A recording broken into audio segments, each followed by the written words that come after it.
Mainan tentara ini berubah menjadi setan. Menghadapi kakek tua yang brutal ini sama sekali tidak panik. Membawa pisau dan menusuknya. Demi membalaskan dendam saudaranya, kakek tua menerima sebuah paket. Setelah dibuka rupanya sebuah kotak hijau besar. Isinya adalah satu set mainan tentara. Pesawat, bom, mobil tentara semua lengkap. Siapa yang mengirim ini gelombang sungguh bodoh. Sebentar lagi kamu akan tahu ini bodoh atau tidak. Dia sedang minum minuman soda. Di sini terdengar suara. Mainan di dalam kotak terjatuh di lantai sendiri. Ya ampun, gelombang apa yang terjadi? Dia berjalan melihat ke belakang. Di sini tidak ada orang.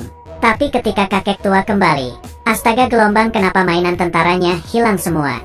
Tirai di belakang bergerak. Dia menggoyang tirainya. Di sini juga tidak ada apa-apa. Lampu di meja mati. Dia membungkuk dan melihat. Astaga, gelombang, siapa yang memutus kabel ini? Lalu lampu di tempat penyedot udara juga tiba-tiba mati. Hari ini kenapa ya? Rumah saya ini ada hantu ya? Kakek tua sedang kebingungan. Ya ampun, astaga. Apaan ini yang menusuk kakiku? Dia mencabut sesuatu yang ada di kakinya dan melihat. Ini kan pisau kecil mainan tentara. Kakek tua merasa ada yang tidak beres. Perlahan melihat apa yang ada di bawah meja. Astaga, gelombang, tiba-tiba ada tembakan dari pistol kecil. Dia memegang sebelah wajahnya. Baru mau melihat lagi. Lalu ada petasan. Dan menembak lututnya. Dia berteriak kesakitan. Tembakannya seperti tetesan hujan. Terus menyerangnya. Kakek tua berbalik. Langsung merangkak masuk ke kamar mandi. Lalu mengunci pintu. Mainan tentara ini semua menjadi setan ya. Lihat apa yang mereka lakukan pada leherku. Kakek tua membuka pintu sedikit. Membawa cermin kecil dan melirik keluar. Pistol kecil masih tidak berhenti menembak. Sedang memikirkan cara menghadapi mereka. Tiba-tiba mereka meledakkan petasan lagi. Dan memecahkan cermin kecil. Kakek tua mulai berang. Pergi ke kamar dan mengambil pistolnya. Bersiap-siap melakukan tembakan. Berlari keluar dan melawan mereka. Sambil menembak dia segera berpindah ke belakang meja. Dan mengeluarkan senapan dari lemari penyimpanan alkohol. Kakek tua mengarahkan senapan ke bawah sofa. Dan menembak. Sekarang semua berhenti kan? Siapa suruh kalian sok? Dia membalikkan bantal sofa. Dan mengisi pistolnya lagi. Lalu menembak sofanya. Kemudian dia membalikkan sofanya. Mainan tentara yang berserakan di lantai membuatnya tertegun. Ini semua benar-benar menjadi setan. Mainan tentara semua terluka parah. Satu tentara kecil belum sempat kabur. Diinjak oleh kakek tua sampai hancur. Tapi kalian pikir ini semua sudah selesai? Tidak segampang itu. 3 buah helikopter militer terbang keluar dari bawah lemari dapur. Dan menembak ke arah kakek tua. Tapi dia bukan lawan yang lemah. Mengambil pistol dan membidik. Menghabisi satu helikopter. Lalu terdengar suara ledakan. Dia masuk lagi ke kamar mandi. Kali ini dia diserang cukup parah. Kakek tua membungkus lukanya. Berencana mengintip sebentar. Tiba-tiba terdengar suara. Pintu pun diledakkan dan membentuk sebuah lubang besar.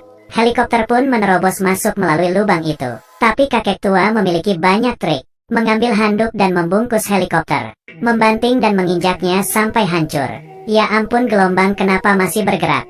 Dia membuka penutup toilet. Dan menuangnya ke dalam toilet. Kemudian toiletnya disiram. Selesai. Lalu lubang yang ada di pintu disumbat dengan handuk. Tapi rupanya mainan tersebut masih tersangkut di dalam toilet. Dia mengambil alat pengering rambut. Dan melemparnya ke dalam toilet. Segumpal asap muncul. Kali ini sudah berakhir. Kakek tua menemukan secarik kertas dilempar masuk melalui pintu. Dia melihat rupanya mereka ingin menyerah. Oh, gelombang, begini caranya. Kalian pikir segampang itu selesai? Mana bisa. Dia ingin melihat keadaan di luar. Baru saja melihat. Rupanya ada ledakan lagi. Pintu hampir saja hancur.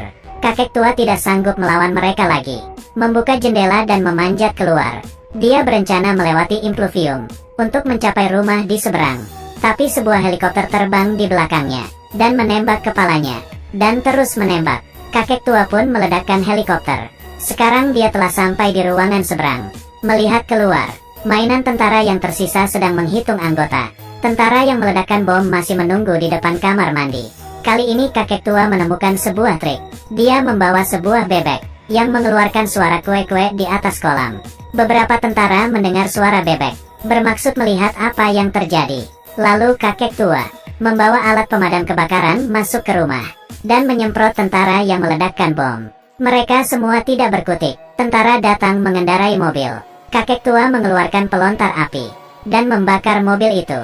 Mobil pun hangus terbakar. Setelah asap dari alat pemadam kebakaran hilang, 4 tentara berbalik arah.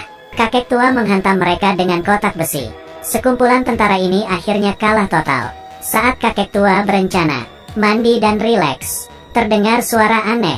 Pergelangan tangannya tidak tahu digores oleh siapa. Ini masih belum bersih rupanya. Sepertinya rumah ini tidak bisa ditinggali lagi. Lalu perlahan dia memasuki lift. Tetapi suara aneh itu terdengar lagi dan merusak papan elektrik. Kemudian penutup liftnya terbuka. Sebuah mainan hijau kecil melompat ke dalam dan menggores pergelangan kakinya. Lalu pergelangan tangannya juga. Melalui lampu yang berkedip, akhirnya melihat jelas wajah mainan hijau kecil itu. Rupanya si Kapten Komando. Dia segera memanjat lift bagian atas dan bersusah payah naik ke atas. Kapten Komando juga mengikutinya. Saat itu lift di sebelah sedang melesat ke bawah. Saat kedua lift bertemu, kakek tua berbalik dan mendarat di lift yang lain, lalu masuk ke dalam lift. Sekarang tenaga untuk berdiri pun sudah tidak ada. Dengan susah payah memencet salah satu lantai. Saat itu Kapten Komando melompat keluar dari tapak sepatunya, perlahan memanjat ke dadanya, langsung menggunakan pisau di tangannya, menusuknya dengan brutal. Tampaknya reputasi hebat kakek tua ini akan hancur di tangan tentara kecil ini. Tapi saat itu pintu lift terbuka. Kakek tua memikirkan sebuah trik lagi. Dia berpura-pura mati. Di saat Kapten Komando tidak memerhatikan, menghantamnya dengan sebelah tangan. Dengan sekuat tenaga mendorongnya ke arah pintu lift. Kedua tangan Kapten menahan pintu lift. Tapi kekuatannya tidak mungkin menandingi kekuatan manusia. Akhirnya hancur terjepit pintu. Saat ini tentara terakhir pun berhasil dihabisi. Ini suara apa lagi? Rupanya di dalam tas Kapten Komando ada sebuah bom termonuklir. Lalu terdengar suara ledakan. Semuanya berakhir. Cerita ini mengajar kita, kalau bukan paket kamu jangan dibuka. Siapa tahu setelah dibuka kamu akan menyesal seumur hidup.